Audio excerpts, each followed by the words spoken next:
Hey kids, and welcome back to Bible Doodles. This is our last lesson of a 10-week series, so I hope you enjoy it.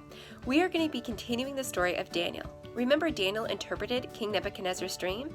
Well, Daniel's going to be doing a little bit more interpretation in this next story. So kids, grab your pens, pencils, paper, and crayons, and doodle along with me, because when you doodle, it helps you remember the story a little bit better. Have fun! King Nebuchadnezzar had passed away, and his son Belzahar was now the new king of Babylon. He was giving a great feast with his friends, and they were drinking and laughing and toasting the gods that they believed in. Suddenly, a hand appeared and was writing on a white plaster wall.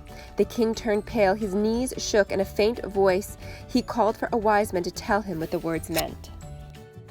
None of the wise men could interpret the words, and then the queen spoke. "Let Daniel be called, and he will tell you what this means." Daniel came and carefully looked at the writing on the wall and read, "Mene, mene, tekel upharsin."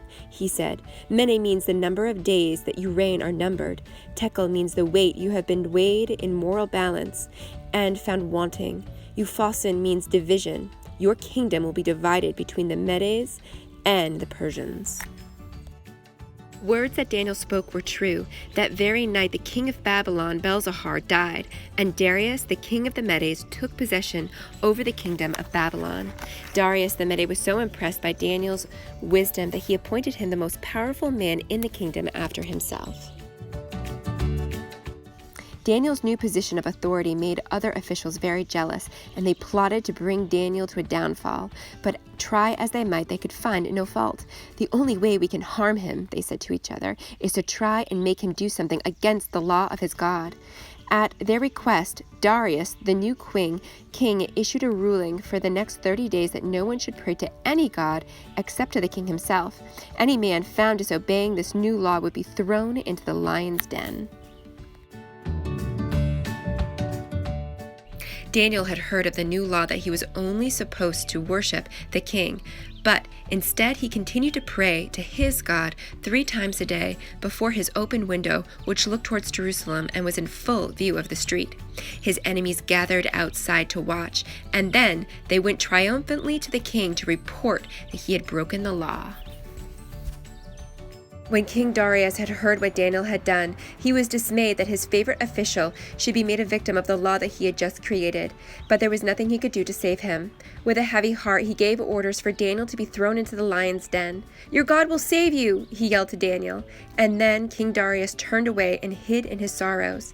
The entrance was then sealed with a heavy stone, and that evening the king could not sleep and refused both food and drink.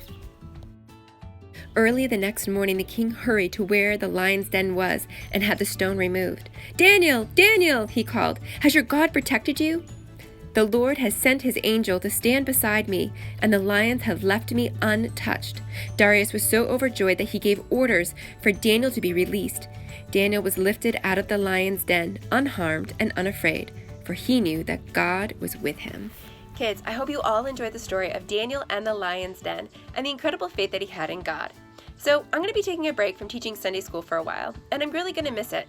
But that doesn't mean that I'm going to stop praying, worshiping, and reading the Bible, and of course not doodling. And I encourage you guys to do the same.